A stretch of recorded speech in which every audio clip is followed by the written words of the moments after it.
எங்களோட குடும்ப கஷ்டத்தினால திண்டுக்கல்ல ஒரு தனியார் நிறுவனத்தில் வேலைக்கு போனேன். பையன் அறுதி இப்போ என்னோட பின்னாடி சுற்றி வந்தாங்க. நான் குடும்ப கஷ்டத்தில்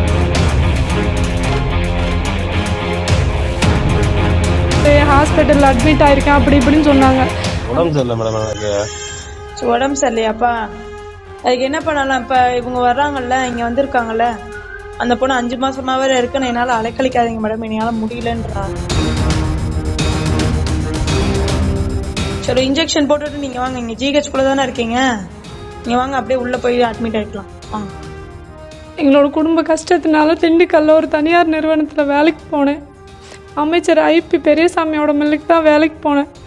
அங்கே என்னோட வேலை பார்த்த பையன் அறுதி இப்போ என்னோட பின்னாடி சுற்றி வந்தாங்க. நான் குடும்ப கஷ்டத்துக்கு வந்திருக்கேன், பேசாதீங்கன்னு சொல்லும் போதும் வாண்டடாக வந்து பேசினாங்க.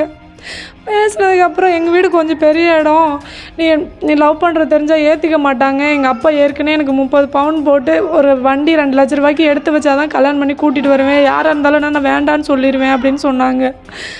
அப்படி சொல்லும்போது இவங்க வந்து சொன்னாங்க, நீ கன்சீவ் ஆனால் மட்டும்தான் எங்கள் அப்பாட்ட நான் ஏதாவது கன்வின்ஸ் பண்ணி பேசி கூட்டிகிட்டு போக முடியும் அப்படின்னு சொல்லி பிரெயின் வாஷ் பண்ணி கன்சீவ் பண்ணி விட்டாங்க. சொன்னதுக்கப்புறமேட்டு 2 பேர் வீட்லேயும் போய் பேசலாம் வான்னு சொன்னாங்க. நான் அம்மா வீட்டில் வந்து பேசினதுக்கு எங்கள் வீட்டில் அக்செப்ட் பண்ணிக்க முடியாது, குழந்தைய அபார்ட் பண்ணிடுன்னு சொன்னாங்க.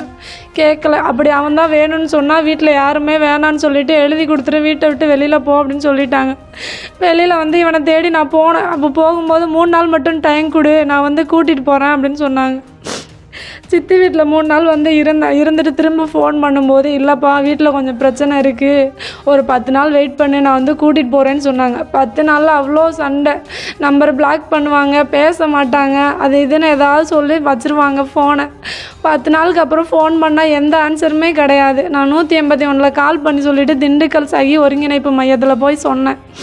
அங்கே வந்து டிசம்பர் 31 நான் கல்யாணம் பண்ணிக்கிறேன்னு நவம்பர் 11 எழுதி கொடுத்தாங்க. டிசம்பர் 31 வரல. ஏன்ப்பா வரலன்னு ஃபோன் பண்ணால் எனக்கு ஃபீவரு, ஹாஸ்பிட்டலில் அட்மிட் ஆகிருக்கேன் அப்படி இப்படின்னு சொன்னாங்க. அந்த மேடம் வந்து இங்கேயும் ஹாஸ்பிட்டல் இருக்குப்பா, நாங்கள் உனக்கு சிகிச்சை தர்றோம், நீ வா, அந்த தீர்வுக்கு வந்து ஏதாவது சொல்லிட்டு போ அப்படின்னு சொன்னாங்க. வரவே இல்லைங்க மேம், 2 நாள் டைம் கொடுங்க, நான் வீட்டில் பேசி அம்மா அப்பாவை போய் கூட்டிகிட்டு வரேன்னு சொன்னாங்க.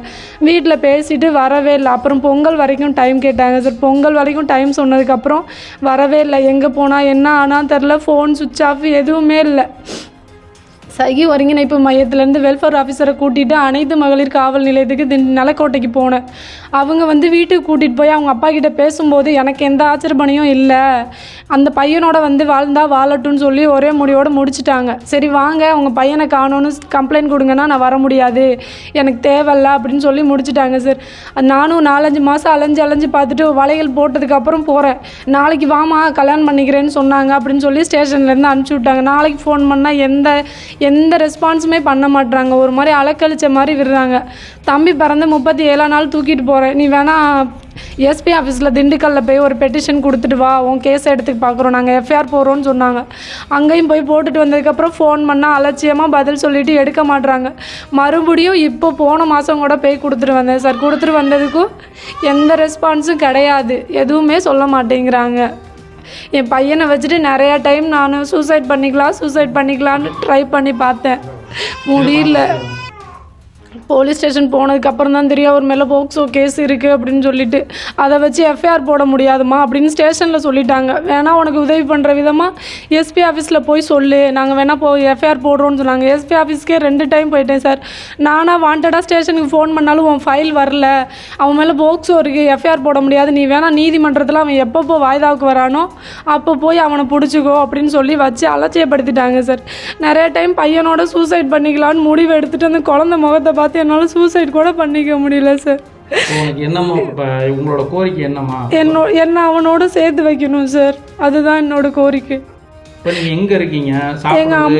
எங்க அம்மாவோட தங்கச்சி வீட்டில், சித்தி வீட்டில் தான் சார். அவங்க டெய்லியும் கொத்தனார் வேலைக்கு போய் தான் குடும்பத்தை பார்க்க முடியும். அவங்களுக்கு 4 குழந்தைங்க சார். குழந்தைக்கு முடியலைன்னா கூட பக்கத்தில் யார்ட்டாவது 100 ரூபா கடன் வாங்கிட்டு தான் சார் ஹாஸ்பிட்டல் தூக்கிட்டு போகிற நிலமையாக இருக்குது. இப்போ கூட குழந்தைக்கு முடியலை, நான் எங்கே போய் என்ன செய்யறதுன்னு கூட எனக்கு தெரியல. எவ்வளோ நாளாக அங்கே தேடி அலைஞ்சிங்க? 2 வருஷமா நானும் முயற்சி பண்ணிக்கிட்டே இருக்கேன் சார், எதுவுமே கண்டுக்கவே மாட்டேங்கிறாங்க. அவங்க அப்பாவுக்கு ஃபோன் அடித்தா எனக்கு தெரியாது ஒரே வார்த்தையோடு சொல்லிட்டு ஃபோன் வச்சிடுறாங்க சார். பிளே ஸ்டோர் மற்றும் ஆப் ஸ்டோரில் இருந்து பாலிமர் செயலியை QR கோடு மூலம் பதிவிறக்கம் செய்யுங்கள். செய்திகளை உடனுக்குடன் பெறுங்கள்.